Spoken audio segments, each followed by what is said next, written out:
Hey, I'm not surprised, motherfuckers.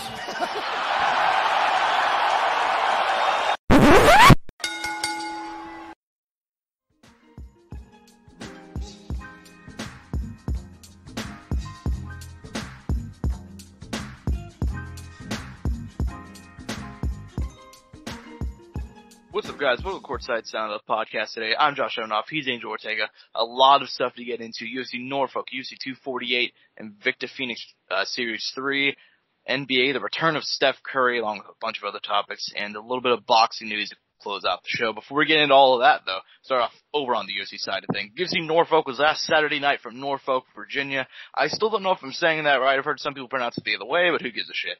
In the main event, Deiveson Figueiredo defeating Joseph Benavidez via second round KO.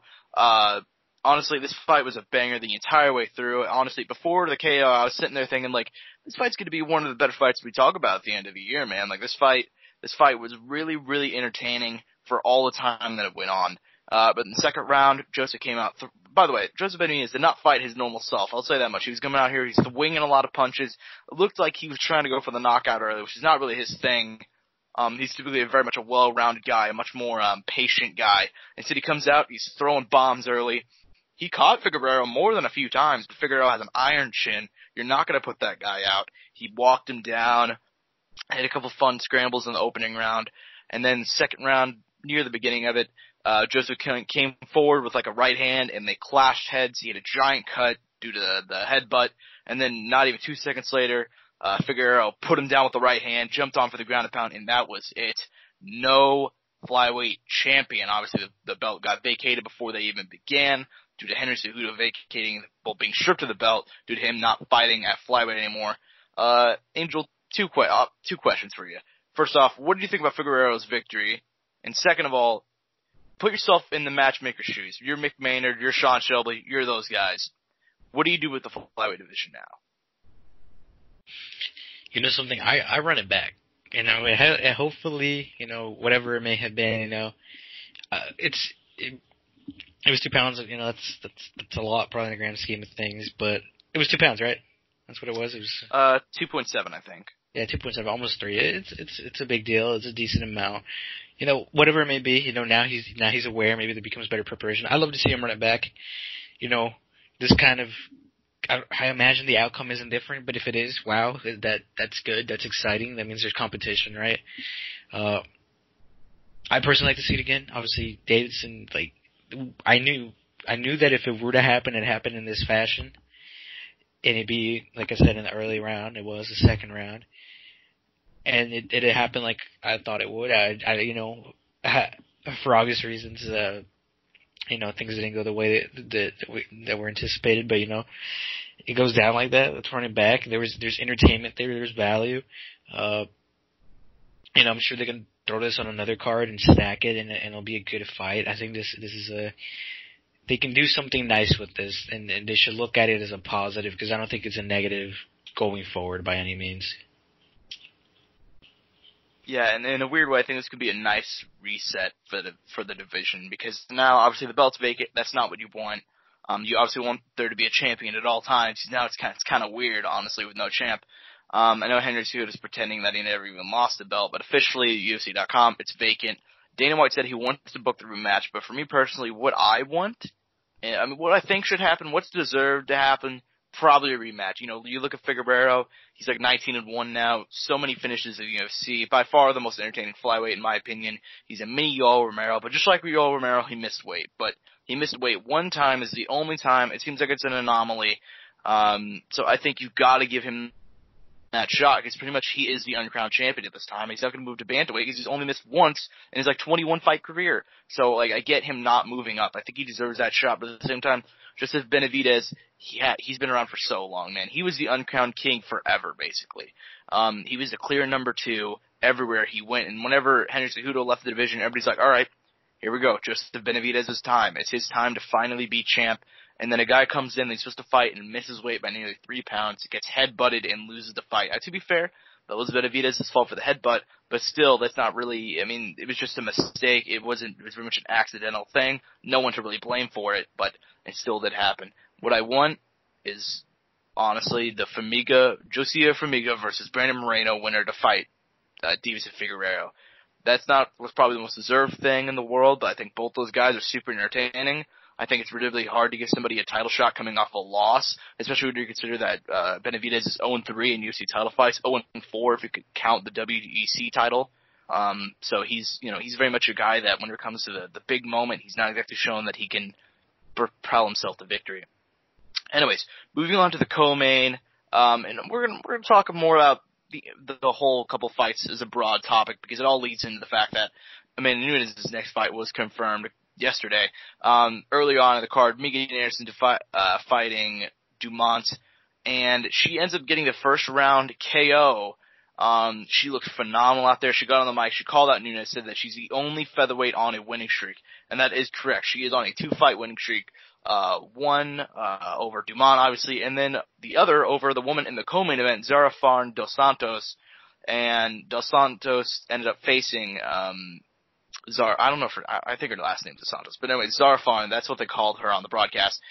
She ended up facing Felicia Spencer, former Invicta featherweight champion. So is Anderson, to be fair, and ended up facing her in the co-main. Very much seen as whoever looks the most impressive of these most four. This kind of mini featherweight tournament will get the shot in Amanda Nunes.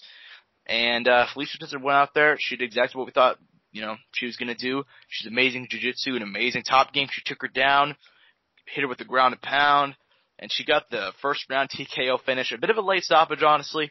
But then after that, yesterday, it was announced that Spencer versus Nunes got confirmed for UFC 250.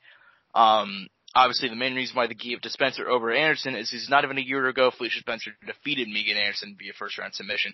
Andrew, what do you make about this whole kind of thing going on at featherweight right now? Like, obviously, what do you think about the victories, and do you think Felicia Spencer has any shot against Amanda Nunes in 2 months? I mean, hopefully she at least makes a good name for herself. I think she has the tools and the maybe things to set up for it. It's obviously a tough spot because of Amanda's just, ridiculous win streak right now. How many fights is it, Josh? You probably know. Oh, man, I don't actually know. I don't think she's lost since the Kat Zingano fight, though, which I think was in 2014. I think that was the last time she lost. There you go. Massive reign, and then still going.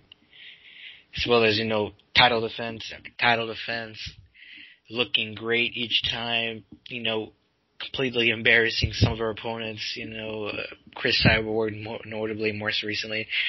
I was super excited for that fight. Did not expect it to go the way it did, but, something that's how MMA goes sometimes. And Amanda's last fight, we saw a bit of hope there, a couple of things going on there. Maybe there's a roadmap there, maybe there isn't, maybe I'm picking it too much, I don't know. But I think if she can at least challenge, make it difficult, and just make it exciting is all that matters. I mean, obviously if she won, I think it'd be a nice mix-up, it'd be a good refresher for the UFC, But as far as the victory, I mean, it's so tough when there's all of this backing her and everything there, and her clear and utter talent. And I'm guessing she's super motivated right now with all the stuff that's going outside of the UFC for her. Yeah, absolutely. And by the way, I fact-checked it. 10-fight winning streak for Amanda Nunes. And during that winning streak, Valentina Shevchenko twice, the flyweight champion, the dominant flyweight champion, Miesha Tate, Ronda Rousey, considered one of the greatest fighters of all time, Chris Cyborg, considered one of the greatest fighters of all time, Holly Holm, former champions in there, Jermaine Duranamy, former champs in there. So her winning streak is just ridiculous. Obviously, last time we saw her was the winner over Duranamy, the second win over Duranamy, and that was in December. Listen, man. And I'm not going to say Spencer's going to win, but I've watched Felicia Spencer's pretty much her entire career, from her rise through Invicta to the Cyborg fight and the Anderson fight in the UFC and finally getting the title shot now. I'm not going to say she's going to win, but I see a lot of people just writing her death sentence, and I really don't think that's how it's going to go down. You look at the size, she is a legit featherweight. She's not the tallest featherweight in the world, but she's a decently sized girl, and she uses her weight phenomenally in the clinch and in grappling position. She couldn't get Cyborg down, but you've seen her get every other opponent down. And even then on the feet against Cyborg, she was able to compete because she throws a lot of, she's a very awkward stand-up style. It's not the most effective thing in the world, but it's very awkward. She throws flying elbows. She does a lot of awkward stuff, a lot of decent kicks to incorporate into her game. She's a great gas tank. She's an iron chin, and her jiu-jitsu is phenomenal. If you look at the Jermaine Durandamy fight, I'm previewing this way too early, by the way. We're going to be doing this 2 months in the future from now. But these are my early thoughts on the fight. But like, you look at the Jermaine Durandamy fight with Nunes, she looked good until it hit those later rounds, and she had to grapple because she was so gassed. And if you try to grapple with Felicia Spencer whenever you're gassed, it's not going to go well because Felicia is a phenomenal grappler. Jermaine Durandamy is considered one of the worst grapplers in that division, and she still nearly submitted Nunes in round 4 and had a lot of success off her back. She was able to panic grapple whenever she got tired. She cannot do that this time against Spencer at UFC 250. But that's my early preview. Again, not saying she'll win, but I think the fight's going to be really, really competitive and going to be a lot of fun. More than the Anderson fight. I love Megan Anderson, but I think she still has to get a win or two under her belt before she's there. You know, she got submitted by Anderson not even a year ago, so, by Spencer, excuse me, not even a year ago. She's looked good, and I think she'll probably fight Nunes after this, but, you know, we'll see what happens at bantamweight for Nunes. Now this one, I didn't plan on us talking to someone, because we didn't preview this one on the podcast, but it was my fight. I said this one was going to be fight of the night. I said it was flying under the radar. It was, you know, the third fight on the card, on the main card. It's below, obviously, it's below Spencer. It's below the main event. And that was Magomed Ankalaev and Ion Cutelaba. I thought this one was going to be a banger, and for 35 seconds, it was. For 35 seconds, this fight was absolutely awesome. And then the referee stepped in very much prematurely, and I've heard this being labeled as the worst stoppage in UFC history. You know, did you think it was? Because personally speaking, like, I thought it looked fine in real time. But then in slow motion, you see, like, he was dipping, he was slipping a lot of those punches and kicks. But, I mean, just overall, what did you think about that? This is a lot of outrage. Oh, no, you're right. It looks weird in the moment. I mean, even like, maybe it could be, like, okay. But, like, even in the moment, like, when I went back and saw it, it looked kind of, it's weird. Like, I was like, I don't think he's out. He's just kind of weird, you know. That was about it, if anything. At least that's what I thought in the moment. But I mean, you know, to give you my answer, if I think it was supposed to be stopped or not stopped, you know, to give you like just plain out, I think he was still good to go. I think he was still in there 100%. Yeah, I mean, I thought he was in there fine. Like, I mean, it looked weird in the moment, and I get why the referee stepped in, but I saw a lot of people just really blasting the guy. I'm like, I mean, it's weird. It was weird. Yeah, I don't blame him. And I'm not mad at the referee. I understand why Ion Cutelaba may be, but you shouldn't be doing that type of thing 35 seconds into a fight. I don't think you should ever pretend to be hurt. It never really works out. Oh yeah, no, and it didn't here, and it's not good, and hasn't worked for Anderson Silva. Like, we thought Derek Lewis did it, but he really didn't do it. He was actually hurt. He was actually getting hurt. Anytime he gets hit to the stomach, so you know, it is what it is. At the end of the day, it is what it is, which leads into something later. But anyways, so that's pretty much all there was out of UFC Norfolk. We saw some other people pick up some wins. Violent Bob Ross got back into the win column. Really happy for that guy. Love that man, Luis Pena. But anyways, moving on to UFC 248. I am so fucking excited for this card. Honestly, if you look at this card, top to bottom, it is so, and I understand that, like, honestly, rankings wise, probably not the greatest card in the world. I will not deny that whatsoever. But you look at the names on this card, and, like, obviously, it's not 249, it's not UFC 249, it's not UFC 250. Like, I'd say those cards are probably better on paper, but if you look at some of the names, man, Israel Adesanya, the main and co-main, which is what we're gonna preview and pick. But, Angel, I'm gonna tell you right now, pull up a fight on the fight card, and just pick one out, and, that could be kind of our extra fight to talk about. Because for me, I mean, if you look at the fights on this card, you got the main event co-main, you got Neil Dariush, Jakar Close. That's two dudes at lightweight that have been killing it. Neil Magny, Li Jung Lang is going to be a banger of a fight. Oliveira Cowboy Oliveira and Max Griffin's going to be a lot of fun. Obviously, Oliveira's been around for a long time. It's kind of a loser leaves town matchup. Both these guys are so talented. Obviously, the return of Sean O'Malley. Mark Madsen is a phenomenal wrestler. He's so much potential. Darren Wynn fighting Gerald Mearshart. That was going to be a fun one. So there's a lot of fights to talk about on this card. Before we get into our kind of special fights that we want to talk about, I want to talk about the main event. Israel Adesanya, the crowned king at middleweight. His rise has been, it's been Conor McGregor-esque. If you look at his time in the UFC, I believe they show the statistics on ESPN with Conor, and they're both something like 7-0 with 5 knockouts, something like their rise is very, very similar in my opinion. And now here he is in his second main event slot.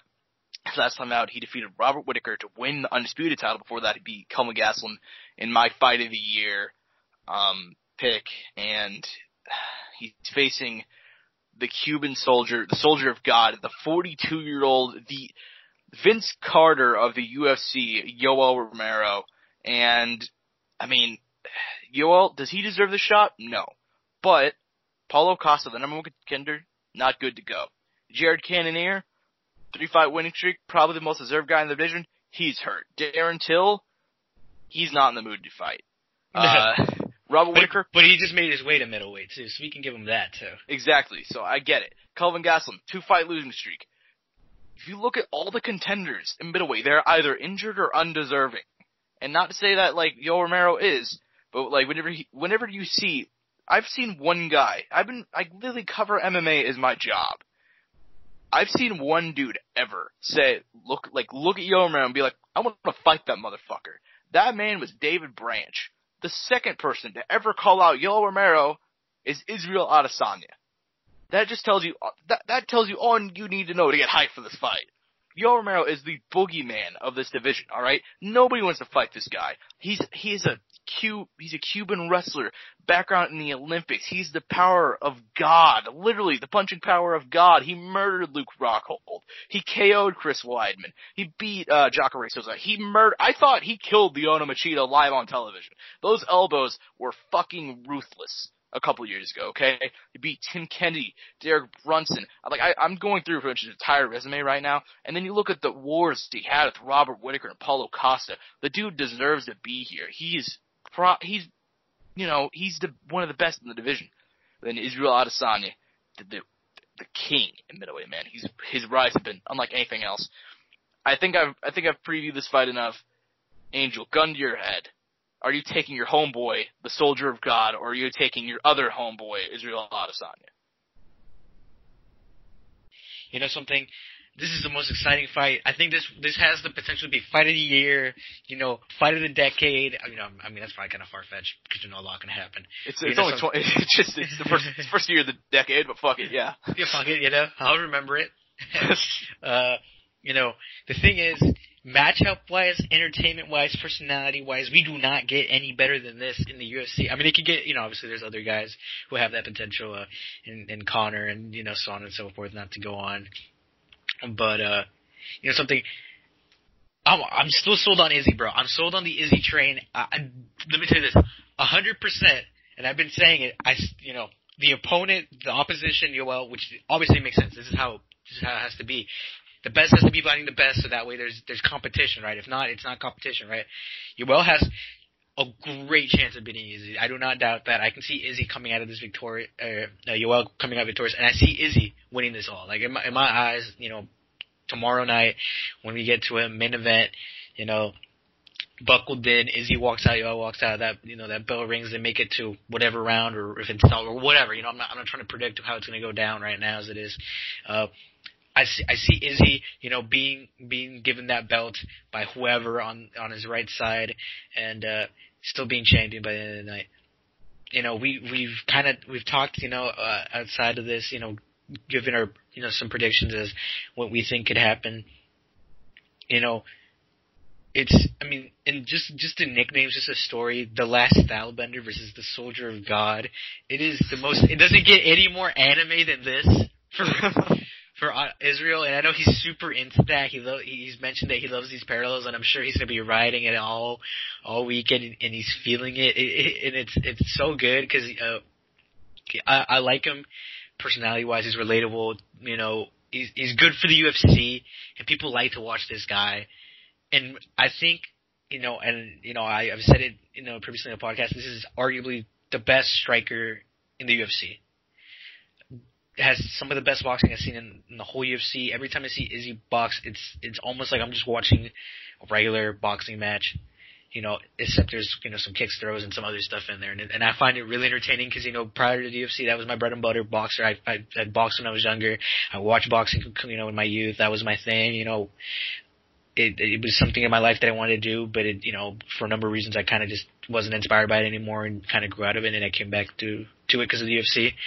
And, just kind of went off on a tangent there, but, at least for me, that's why, I get entertainment out of Izzy. And I think he's super talented. I think he has a tough fight because he's dealing with a guy who's, has a great grasp of his range.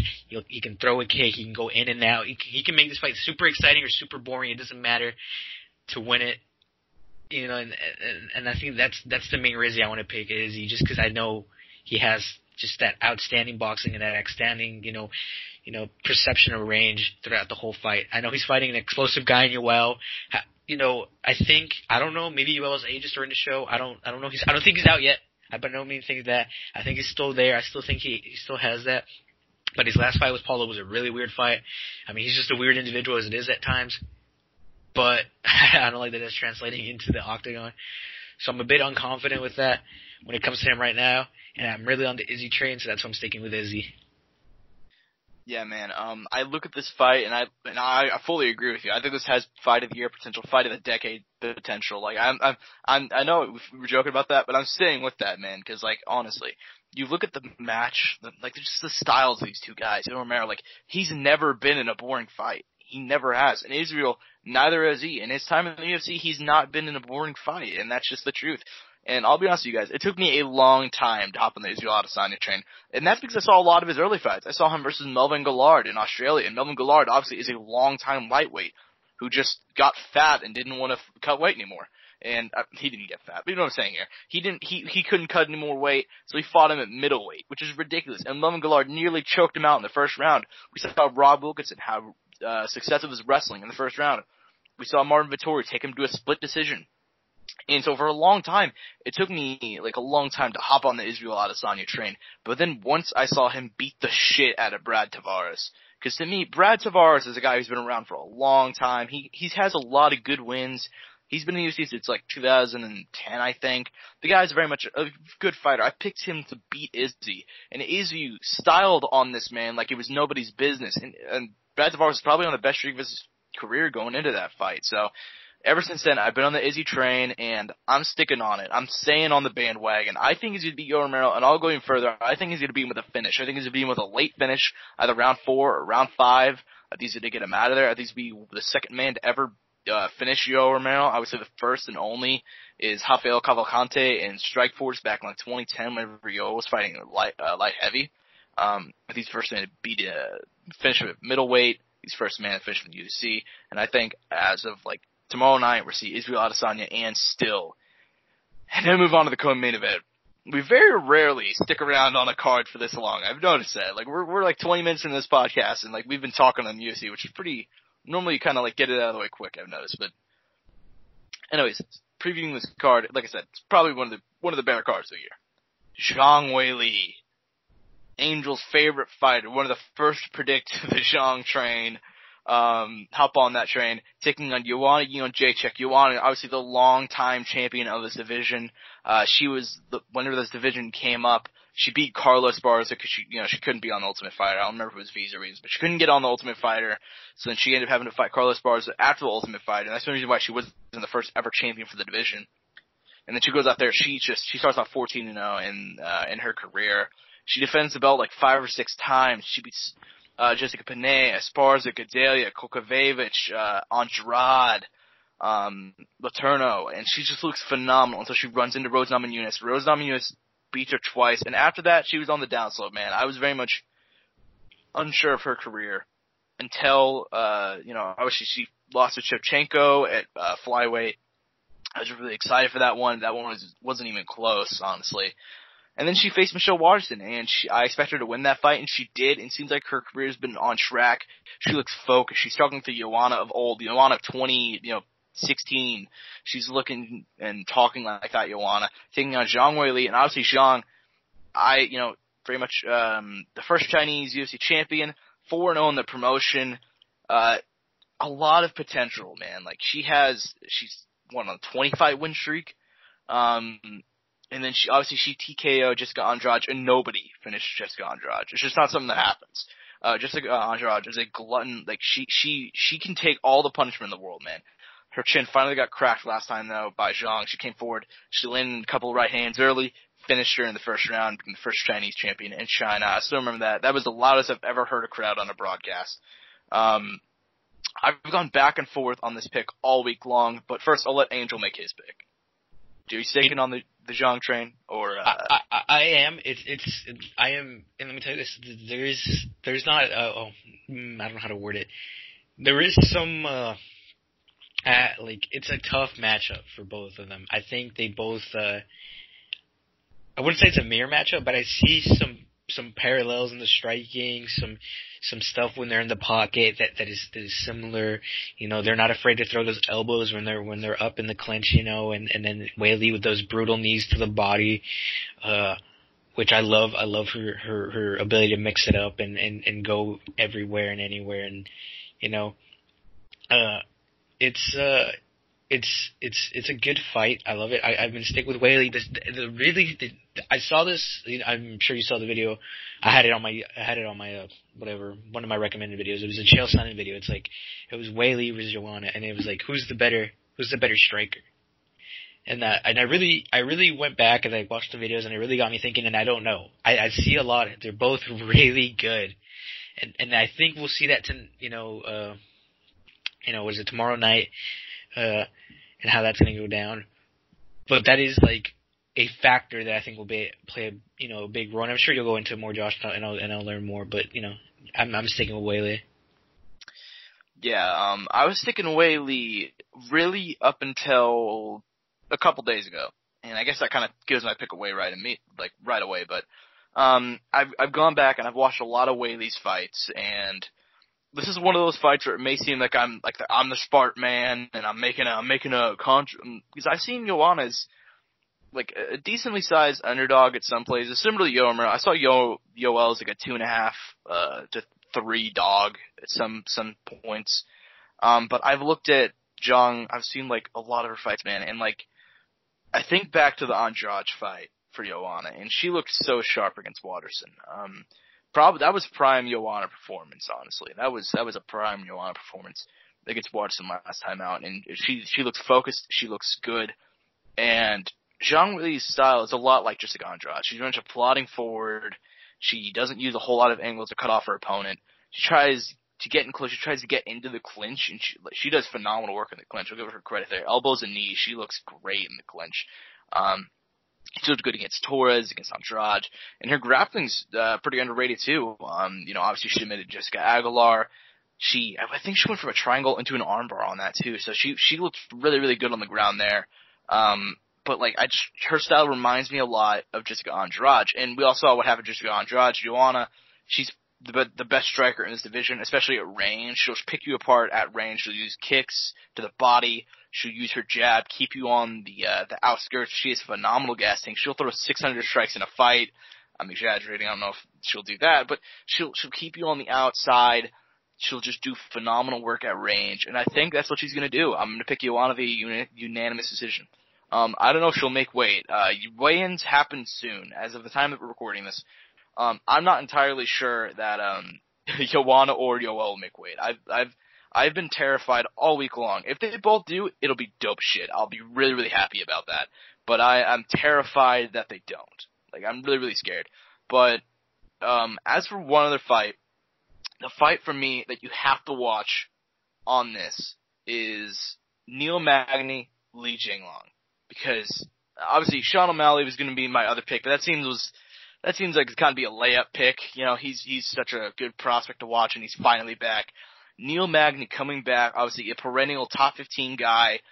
He's been in the UFC for so long. Wins for Gastelum, Hyung Yu Lim, obviously Lombard, Hendricks, Carlos Condit, and he's taking on Li Jingliang, the Leech out of China, another Chinese fighter on the card. And this dude is phenomenal. I don't know if he's even ranked yet at welterweight, but if he's not, it's bullshit. This guy he's won 3 in a row before that. He won 4 in a row. So he's won 7 of his last 8, went to Frank Camacho, Zach Otto, David Zawada, Ilizu Zaleski dos Santos. The dude has looked phenomenal, and I think he gets the win here, but he's looked so good. Angel, do you have a fight to watch out of this card?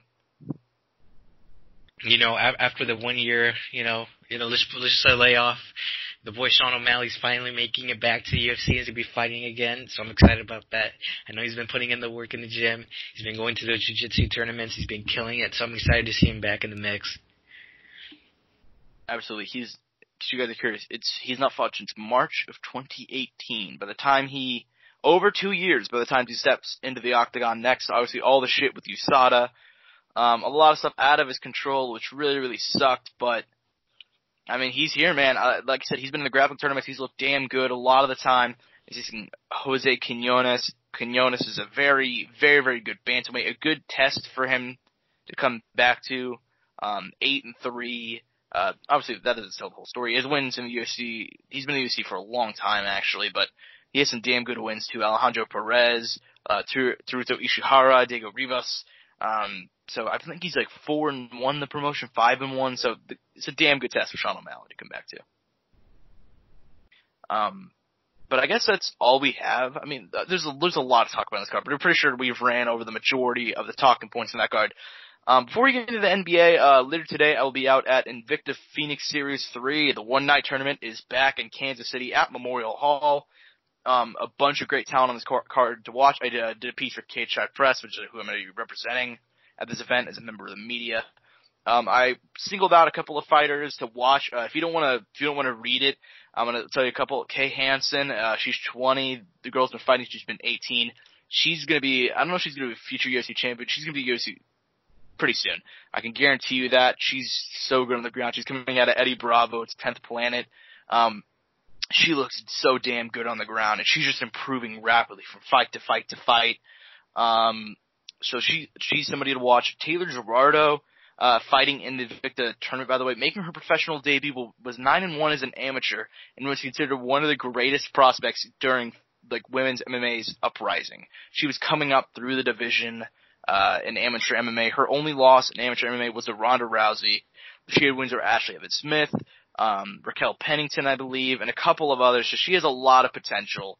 She's somebody else to watch. So the one-night tournament obviously going on, but the main event's going to be a bantamweight title fight. So you guys should watch that one. Max Blessed Holloway is actually be at the card. He's going to be the first ever card in modern MMA history to have open scoring. Basically, after the round ends, they're going to tell the fighters who won what round. The judges will. So that's gonna be pretty dope. I'm gonna try and talk to Max, gonna try and get some interviews there. Follow all the stuff along at Courtside Press, at Josh Evanoff later tonight. So yeah, guys. Hope you guys do that. I gotta plug my shit on the podcast. You guys know how it be. If I get the Max Holloway interview, it'll be on the podcast next week. So, anyways, moving on to the NBA. There's a couple of topics here. A decent bit. Steph Curry made his return. I was going to say disappointing because they lost, but he looked all right. He made his return last night against the Raptors. This game was a lot of fun to watch. I actually went ahead and watched the whole game. It was like the spotlight game on ESPN. He scored 23 points, 6 for 16 field goals, 3 for 12 from the 3-point line, 7 rebounds, 7 assists in 27 minutes. Honestly, the Warriors are so far out of doing anything of significance, so there's not really much to make of, I guess playoff implications here. Anything outside of the only implications they have are first overall pick. But I guess I'll ask you, Angel, what do you make of Steph's kind of comeback? Like, why is he even back, do you think? I guess it's just to make sure. I guess it's just to be like, I'm healthy. I'm good. I'm still Steph. It's not I'm not not Steph anymore. I still have the range. I still have everything. We'll be back. It's kind of we're still here. Maybe we don't have the team that we had. Maybe we weren't as successful. They were definitely not successful as they wanted to be. Yeah. But that was a reality. They knew what was going to happen, and they're here, and that's what happened. And this is kind of the situation we're in now. Going forward, I'll be here. I'll be back, and we'll be winning in the future. It's just that this year was not our year. I think that was kind of what the general statement was.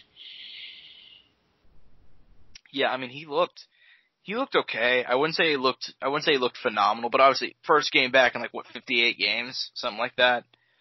He's been gone for a long time. And for what it's worth, the Warriors were also pure ass whenever he was playing, so it's not exactly like they were bad this whole time because they didn't have Steph.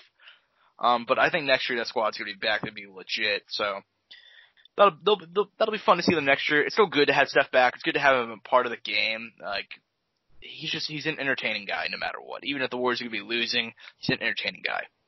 Now moving on to something that actually has playoff implications. We're gonna talk about some teams that are kind of in that playoff spot, and I'm gonna say, make our predictions for who the A seed in the West is going to be. We can talk about it all year long, but we've singled out the contenders now. There's been a finalized group of people, including one team that seemed like they are out of it, but they've gone 6-1 since the All-Star break, and they're right there now, and that's the Kings. Gun to your head, Angel. I've used that phrase a lot in the show. I've noticed. I don't actually have a gun to your head, but make your pick, make your case for your team going into the 8th seed spot. Because obviously, we've got the Grizzlies, who are right there. Trailblazers are hot on their ass. Kings are hot on their ass. The Spurs and the Pelicans are still in it. Pelicans have struggled as of late after their hot streak, but they're still right there. Rip to your Suns. They're not going to make it anymore, but, It'd be like that sometimes. Well, Kelly Oubre just destroyed his meniscus, so that doesn't make anything better. Honestly, you guys competed for longer than you should have, so at least you guys got that going for you.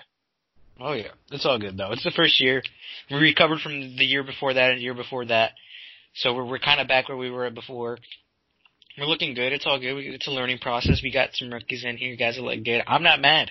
We succeeded. This is a W for us. We look competitive in a lot of games, which we haven't looked in a while. So to me, that's everything. Yeah. I don't have an issue with this year. We're good. So, but, who do you think that take that 8th spot in the West? Dude, the Grizzlies looks like they got on lock, but I wouldn't be surprised if the Trailblazers just snuck in somehow. I was looking at the schedule, though, and the Grizzlies schedule begins to get harder. So, that's another thing. Thing is, though, I think the Grizzlies probably keep it, but I wouldn't be surprised if the Trailblazers came in hot. Same with the Spurs. Who do you want to make it? Just for absolute memory, I love the Pelicans to make it, but I don't know how big a possibility that is because I want to see Zion versus LeBron for a whole series and Alonzo. That'd be so fun. Yeah, but I don't think that's going to happen, sadly. Well, I was Operation Pels Lakers for a long time because whenever they started off hot when Zion first came back, but now I think they've lost a couple in a row now. Yeah. So they've kind of taken themselves out of that conversation. And the only reason why I actually kind of brought up this topic is because the Sacramento Kings, since the All-Star break, have been killing it. Obviously, it seems like the Grizzlies have that shit on lock, but we've seen some incredible turnarounds during a season. And, the Grizzlies are 4 games ahead of the Kings, so the Kings have gone 6-1 since the All-Star break. They're looking damn good. Buddy Hield, my boy, he's been looking good. So, who do I think is going to keep it and who do I want? I think the Grizzlies are going to keep that shit on lock. I don't believe in the Blazers. I've not believed in the Blazers all season long. I've been very audible about that on the podcast. But I want the Kings to make it. I think the Kings, if they continue their current trajectory, I can have to see them making it. Because I know they're a team that's been pissed off all year. They've been mad at a lot of stuff going on. They feel they've probably been disrespected, which, to be fair, they have been pure ass at times during the season. They're very disappointing because I remember a lot of us kind of had them earmarked as a team to actually, make it into the playoffs. And then they've just been disappointing for the majority of the season until the All-Star break. And after that, and they beat some good teams too. So full credit to them. They've been on the comeback trail. Let's see if they continue it. But I think the Grizzlies are actually going to keep that spot. sometimes I always like when we were talking playoffs, I would just kind of glance over at the East because the East is just pure ass from 7 down. Like, Jesus Christ, the Brooklyn Nets with not even the corpse of Kyrie, they have Spencer Dinwiddie leading that squad, and they're going to face probably the Raptors. So, that's be a massacre. But yeah, so moving on to the number 1 team in the West, and I'm pretty sure there's no way this team's going to lose that number 1 spot, I don't think. The Los Angeles Lakers, obviously they've been phenomenal all year long with LeBron and AD and that cast of characters. They added one new person to that cast of characters, and we all thought it was going to be J.R. Smith. I was so hoping it was going to be J.R. For the pure memory, I was really hoping it was going to be J.R. Smith. But instead, the Los Angeles Lakers, they had a workout with J.R. and Dion Waiters, and they picked Dion Waiters, the man being suspended basically every single game by the Miami Heat to start this year. He is now also played with LeBron for a year, I believe, but he is now with the Los Angeles Lakers, Angel. Does this make them the immediate favorites? It has to, right? God, no, but they're in good contention, let's put it like that. What do you mean? How are they not going to win now? They have Dion Waiters. They didn't pick up Carmelo. They didn't bring D Wade out of retirement. So there you go. Bosch isn't on the team. The banana boat did not rise once again. I was ready for it. There was potential. There was potential, but not anymore. Honestly, listen, I like the memes of Dion Waiters. I like a lot of what's been going on. But the fact that we could have had the J.R. Smith-LeBron reunion and we're not really pisses me off. And for that reason alone, I hope the Lakers do not have any success in the playoffs. It's the complete opposite of what they'll have. No, I know, but listen, man, whenever I know my team's not going to do shit in the playoffs, I mean, the Thunder, actually, I think we have a decent shot to make something probably. I'm a homer, but just looking at the way the teams match up, I think, we're probably the 6th seed, probably going to face the Nuggets in the first round. I could see us beating the Nuggets. And then after that, who knows? But regardless, whenever my team, I don't think it's going to do much in the grand scheme of playoff contention and finals thoughts. I like to side with the team. I'm not signing with the Lakers. I hope they don't do anything. I hope they don't do anything. They did not sign JR. I hope we sign JR for the pure memory. I want him to be back. You guys win with JR. JR hits the game winner against the Lakers. Oh, God, I hope so. God, I hope so, man. I want that man back in the NBA at all costs. Just throw him on the Warriors. It's not like they're doing anything. Yeah, that could actually be their realistic pickup for them. That could be their Iggy when they get their team back together. It's just not as good as Iggy though. You know what's funny? I literally right after I said that I was like, you know what? Damn, he should be with the Warriors. Speaking of Iggy though, I've heard that he's you probably know this more than I have, but hasn't he been struggling hardcore with the Rockets? I don't even know. No, he's with the Heat now. Oh, shit. I was thinking, I mixed up my red teams. What the hell am I thinking? My bad. It's all good. I don't know. He's been thrown in the mix, and it's he's been efficient, numbers-wise, but I don't know how the team's been, rolling, in practice. I haven't seen any Heat games this year. And I probably should, but I'm sure playoff time, that's probably when I'll watch more. Because that's kind of when, let's be real, that's the only time it really matters. I'm not trying to, I like the regular season, but you know what I mean. Yeah, honestly, it kind of, the Courtside Soundoff podcast kind of was divulged as a basketball podcast, but then I remembered how much basketball sucks in the regular season. It doesn't There's suck. moments. It's more storylines, moments, stuff like that. Players having success throughout the year. And, as a Thunder fan, that's all I had to look forward to during Russell Westbrook's tenure was the regular season. So, but yeah, it's not very fun in the regular season. And that's why we have these topics, and some of them are okay. I enjoy talking about Dion Waiters, which I love that. I love that matchup. Oh, same, dude. I love that matchup. I love any matchup involving them. Yeah, anything for them is exciting. I just think that team just completely broke. I don't give a fuck what anybody says. You did not expect the rookies to do this good. This is their only reason this team's been successful. So if you really had that much hope in Jimmy Butler, you're fucking insane because it's really you're a liar. It's been the young guys who've made the complete and utter difference, the Bam Adebayos of the world, the the Tyler Harrows, the Robinsons. Like this team's success. Not to hate on Jimmy. Like I'm guessing Jimmy had a massive role in this team, but this team, if they didn't have those guys be as good as they were, would not be as good as they are right now. 110%. Absolutely. That's my thoughts. I mean, obviously, he's the forefront of the team. He's the star of the team. But really, the fact that he's on the team is just kind of giving the star power more. I think even if he wasn't there, they'd still be, like, probably 6. Oh, yeah, they'd still be in the playoffs. They'd still be in the playoffs. It's just that the rookies played a massive role, in my opinion. Like, the young guys made a big impact. So that's all I have to say about that. Absolutely. That's my thoughts, too. That's my thoughts. They're a team that I'm really proud of, honestly. Like, there's been some disappointments, but they are the clear overachiever this year. Very clear overachiever. I mean, maybe the Thunder, because everybody thought the Thunder, except for me, was dead in the water. I was the only person. And the Grizzlies. I mean, Grizzlies is a good pick, too. Grizzlies are a good pick.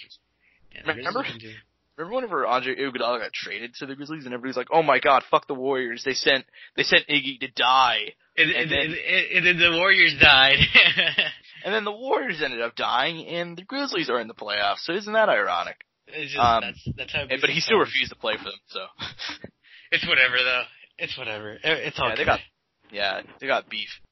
Josh trying to murder everybody, dude. You saw those pictures on ESPN? Yeah, he's trying to murder everybody. I love it, man. I love that shit. All I'm seeing is sleeper teams, the Heat, like playoff time, like upset potential, and then the boys, the Mavericks. Just putting that out there. Yeah, absolutely. I think Mavericks, I'm going to say, like, upset potential-wise, like, you took the Heat, and the Heat were going to be my ones, but I'd say both teams in the 6th spot have a damn good shot, the Thunder and the Pacers. Now, I don't think the Thunder have a good shot at winning the finals, and I don't think the Pacers do either, but upsetting somebody in that first round, I think absolutely the Pacers and the Thunder. Mm-hmm. Because it seems like the Thunder are going to end up facing the Nuggets more than likely. And then again, we're only one game out of the 4th spot too, so who fucking knows? But the Pacers are probably going to be that 6th spot. That picture is not set yet. We'll see it here soon. We're not far from it, but it's not set yet. But the Thunder have been hovering around that 6th spot pretty much all season long. Like they were in 5 for like 2 days last week, and that was the most we've moved since October or something. But it'd be like that sometimes. Yeah, but anyways, so yeah, man, there's a lot to like here. There's a couple of teams with high upset potential, and then there's obviously the sacrificial lambs of the Magic and the Nets. So you know, it happens. And the Grizzlies to the Lakers. Grizzlies to the Lakers. Actually, I think it could be fun. I think it'll be a fun series, but I don't think it'll be. I could see them stealing the game. I don't know about that, Chief, but sure. One game. I can see them stealing one game. That's gonna be a fat 4-0. That's all I'm saying. I don't know, man. I could steal one game. One game's not a whole lot, bro. The Magic took one game from the Raptors last year. The Nets took one game from the 76ers last year. You know, so on and so forth. Look, Celtics a couple years ago. No one in this world would have expected, DJ Augustine to just say, fuck this, and take over that one game. That's true. That game was baller. I mean, listen, man, That's the highlight of DJ Augustine's career right there. No hate to DJ Augustine, but it really is. That game was so fun, dude. Like, they got smashed every other game. Like, I was so sure. Because the funny thing is, like, there was 2 sacrificial lambs last playoffs. And it was expected to be the Pistons and the Magic. And I was like, Pistons could steal a game. Instead, it was the Magic and DJ Augustine balling out for the first game of that series and do nothing for the next 4. Low-key upset, though. Like, for that one, it was like, oh shit, what? So, like, upset alert. I remember that, because that was the same day as, like, the Nets in the 76ers. The Nets smashed the 76ers. And it was, like, one other upset that day, too.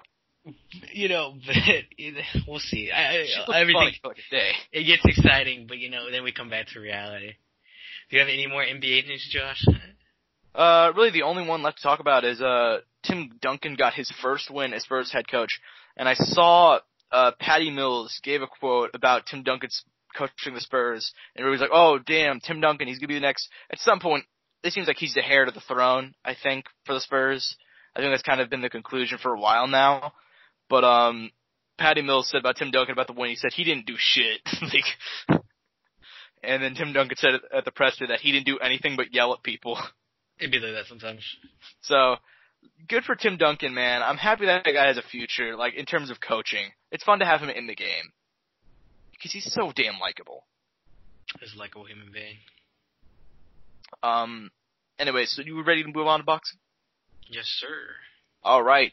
Last Saturday night, the overshadowed matchup, of that night with MMA going on and a bunch of other sports. That's just how the fall is and the early year part is. Like, anyways, so Mikey Garcia getting a unanimous decision win over Jesse Vargas, and it seems like Manny Pacquiao is next.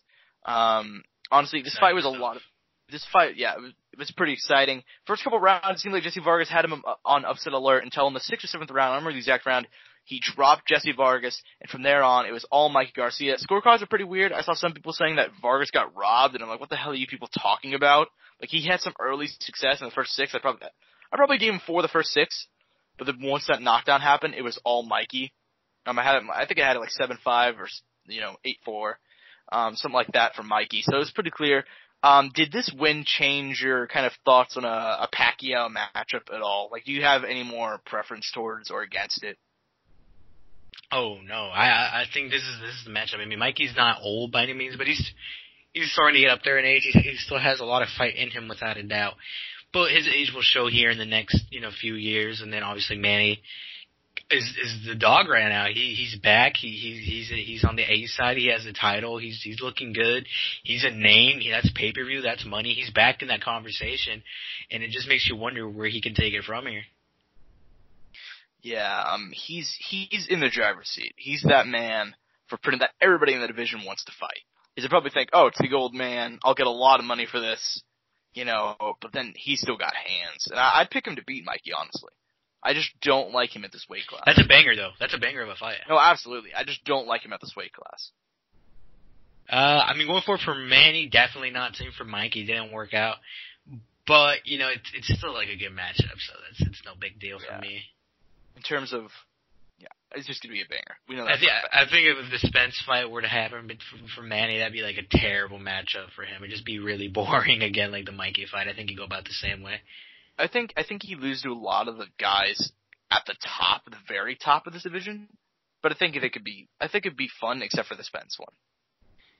I think Spence probably just keeps him on the outside for the entire time. Oh yeah, he makes it boring. I think he gives Bud maybe like a decent fight, and they go like all rounds, and it's just kind of like a competitive like. I think Bud will totally engage. Yeah. Who knows? Maybe it'd be obviously we say it, but in reality we don't know what would happen. Obviously we theorize the game plan, but maybe going in there is another story and confidence, and Bud's rolling in a certain way, like whatever it may be. But that's just how I would personally think it'd go.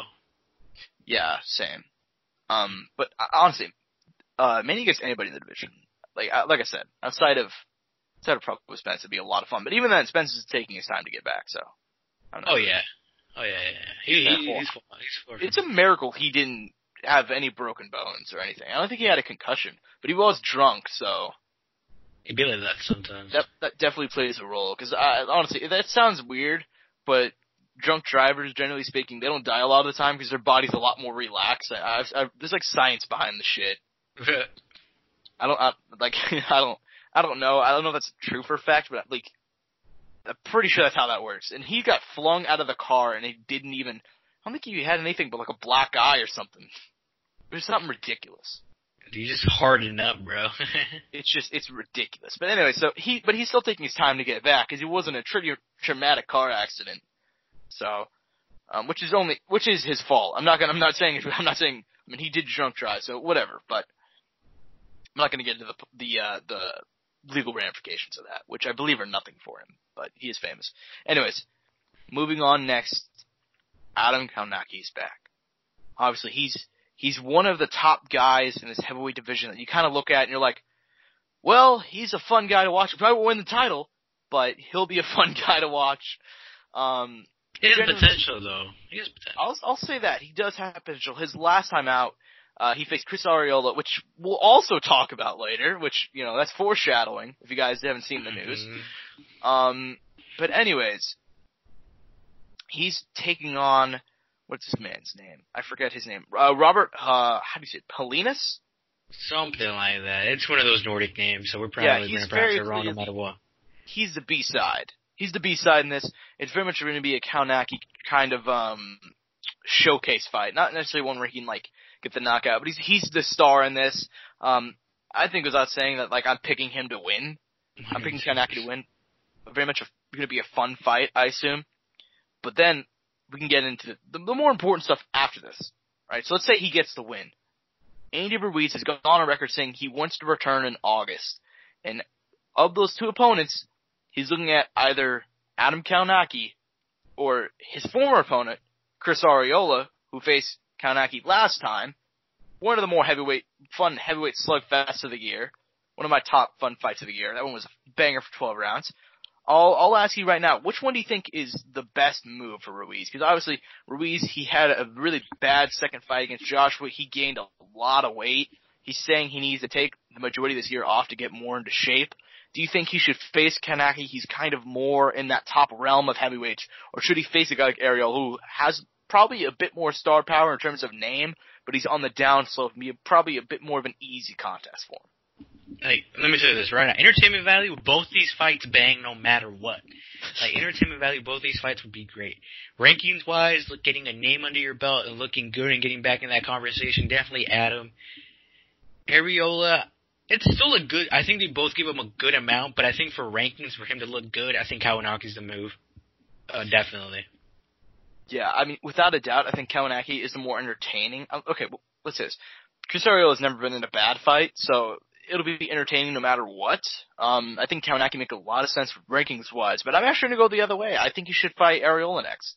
I know it's kind of surprising that it's probably not a popular decision, but I think whenever you look at Ruiz right now, I mean, the fact that he needs the majority of this year to get back into shape is disappointing, and he's coming off of the Joshua second fight where, listen, man, I really don't want to shame the guy, but he fired his trainer because I think his trainer actually left him. I think it was the other way around because Andy was on Fox Sports and he kind of didn't answer that question. His trainer said he left him because Andy was not going to stay in shape. He said he didn't give a shit. He couldn't deal with him anymore. So him and his trainer, his long-term trainer, had a big falling out because apparently Andy was not going to stay in shape. He did not like to train. Apparently he didn't train for the second fight. He ballooned up to 300 pounds. That's what his dad said. His dad said he weighed like 300 for the Joshua fight. Apparently, Ruiz said, I ate all that day. That's why I weighed in at 287. Where the fuck he weighed in at, for that second Joshua fight. But apparently that was bullshit. Apparently he tried to lose weight so he'd look better at the weigh-ins, but he still weighed like 300 on fight night. So honestly, he needs to get into shape. The fact that he's taking this entire year to do that shows that he should probably have a tune-up. And I'm not saying Ariel is a tune-up, but I think it's a fun fight to show for the crowd. I think he probably gets a finish. And then after that, we can talk about the Kaunaki of the world. If he gets through Arreola, we can talk about the top guys of that division. Because once you have such a disappointing fight, like the second Joshua one, and you need to spend all this time getting in shape, I think you need a tune-up. Like, he shouldn't need a tune-up, but he's probably going to need one. So, and I saw that Dillian White called him out, but didn't call him out. He said Andy Ruiz is a fat ass trying to fight Chris Arreola next, so I'm pretty sure that's who he's going to side with. But whatever, I love Dillian White. His fight versus Poviak, which we talked about last week, that got finalized this week, so I'm excited for that one. Other fight that got finalized this week, Billy Joe Saunders, Canelo Alvarez, May 2nd. That one's official. There was so much negotiation going on with either Callum Smith or Hia Murata and, Triple G. Like, Triple G was never the series got for earlier this year, but that one seems like it's going to happen in October. What do you think about the matchup with Billy Joe Saunders? I mean, obviously I wanted the Callum Smith one, but even then, I understand there's a lot of, this could be a really fun fight here. Oh yeah, most definitely. I mean, matchup-wise, difficult. Canelo has a challenge in front of him. And he had one before and he had one before that, and they've all been challenges, and that's good. But, he has a really tough challenge right now. I think this might be hard. This is definitely more challenging than the Kovalev fight for sure. Really? I think it's going to be more challenging than the Kovalev fight. I mean, he was arguably losing that Kovalev fight though, like, until the knockout. Oh yeah.